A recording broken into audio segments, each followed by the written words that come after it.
ka jingim jong haduh na klem api Sngi bat kamiet nga Kynmaw Iaphi Hakalawe ngayo hitang kadur jong pi Haka jingpangnud pidang don haka jingim jong nga kili halade ang no pilate Palay pi e padlate no klem mong eye Man ka Sngi nga Kynmaw Iaphi Kadonut jong nga kadang Kynmaw Iaphi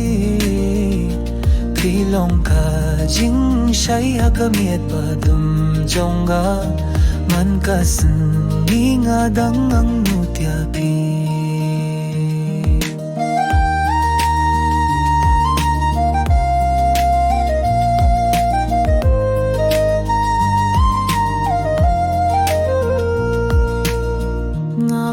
ka mobile milinti haka message nga kwatang ka kintien ba pidang Kynmaw ne emyanga kasul jong pi kadang imhanga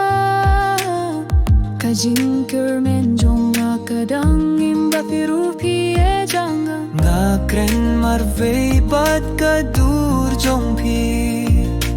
Man ka Sngi nga pilinti Iaphi Ladala nga kwa ba pinwan pai biang ngadang Iaphi Pag ngadang ieit Iaphi haduh mynta Man ka Sngi nga Kynmaw Iaphi Kamin simla sa tangki jingkin mo Tang bangin niya dun lang nga kwatang kata Man ka Sngi nga sudway ba pinwan pai no siya nga Naimbat ka Jingsngewsih kaba khlam ku Ibang ieit pilay yang marpay Man ka Sngi nga dang Kynmaw Iaphi